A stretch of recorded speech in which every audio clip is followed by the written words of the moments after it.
Bapak Ibu yang dikasih dalam Tuhan, kita bersyukur kita masuk di bulan Maret, di bulan yang ketiga tahun 2024. Saya percaya segala berkat kemurahan Tuhan tercurah dan mari tetap semangat di dalam Tuhan.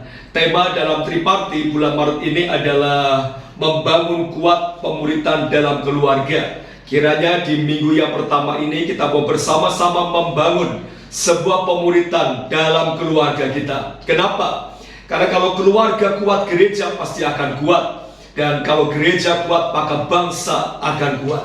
Mari perhatikan renungan firman Tuhan kita dalam Yosua pasal 24 ayat 14 sampai dengan ayat 15. Yosua 24 ayat 14 sampai dengan ayat yang ke-15. Oleh karena itu takutlah akan Tuhan dan beribadahlah kepadanya dengan tulus ikhlas dan setia.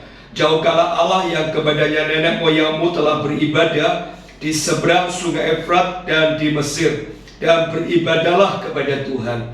Tetapi jika kamu anggap tidak baik untuk beribadah kepada Tuhan, pilihlah pada hari ini kepada siapa kamu akan beribadah. Allah yang kepadanya nenek moyangmu beribadah di seberang sungai Efrat, atau Allah orang Amori yang negerinya kamu diami ini. Tetapi aku dan seisi rumahku, kami akan beribadah kepada Tuhan.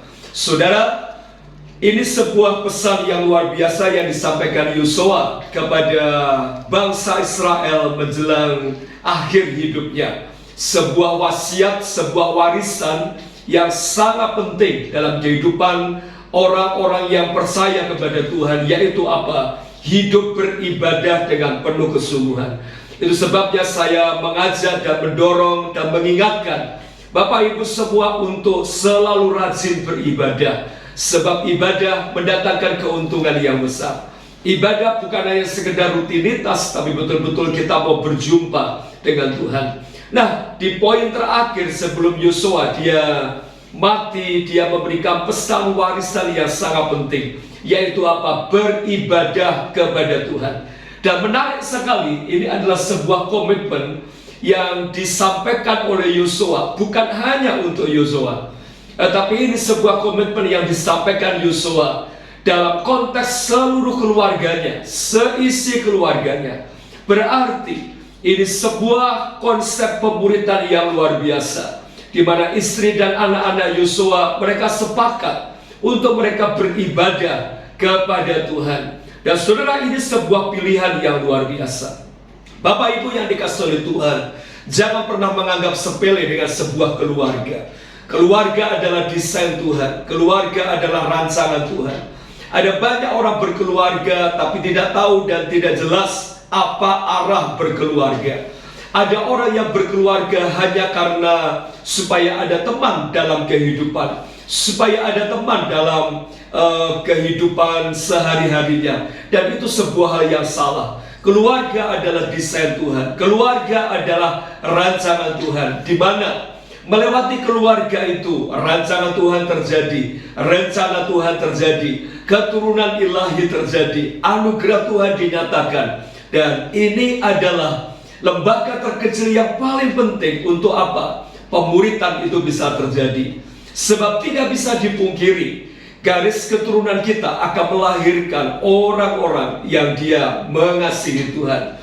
Nah, mari perhatikan bagaimana membangun pemuritan yang kuat dalam keluarga. Yang pertama adalah hidup setia melakukan firman Tuhan.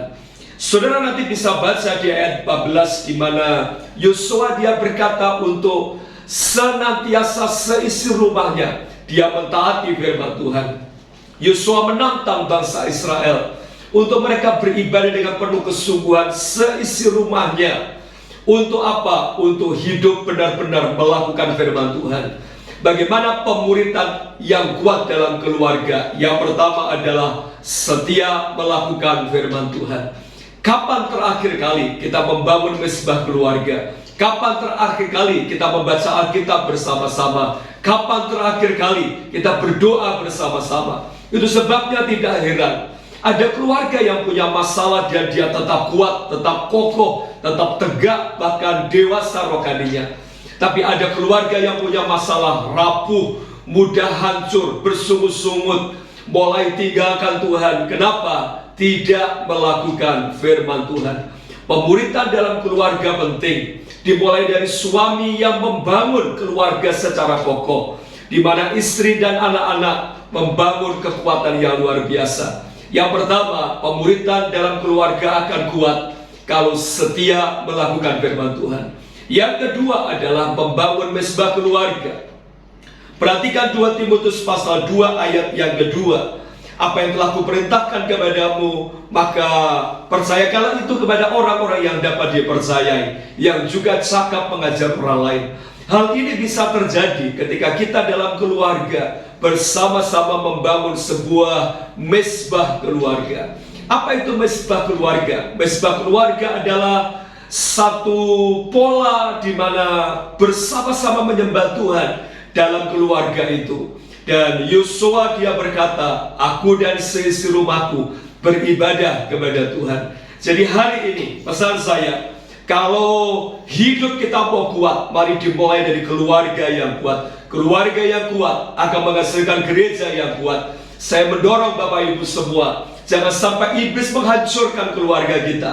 Jangan sampai iblis membuat hidup kita tidak maksimal. Dan berkat yang kita akan terima, setiap keluarga Kristen akan mengalami pertumbuhan rohani. Dan kalau kita tidak melakukan, maka kita akan mengalami kerapuhan dalam menghadapi problem dan masalah. Sebab segala sesuatu, keputusan apa saja, sadar tidak sadar dimulai dari sebuah keluarga. Dan itu sebabnya hari ini, mari bersama-sama kita akan sharingkan 2 hal yang Bapak Ibu bisa sharingkan. Yang pertama, sharingkan berkat membangun mesbah keluarga setiap hari. Yang kedua adalah sharingkan bagaimana membangun prinsip-prinsip kehidupan keluarga yang sehat. Saya percaya berkat Tuhan tercurah dalam kehidupan kita. Sekaligus lewat kesempatan ini, saya mengajak Bapak Ibu semua para PKS untuk mulai mendaftarkan diri dalam retreat camp leadership yang akan dilaksanakan tanggal 22 dan 23 Mei di Grand Valley. Saya percaya saudara akan dicas kembali, dimotivasi, dan saudara akan menjadi leader-leader yang luar biasa. Dan jangan lupa, mari berdoa buat gereja Tuhan. Saya percaya berkat Tuhan dicurahkan. Terima kasih, tetap semangat dan selamat triparty, selamat sharing, salam discipleship.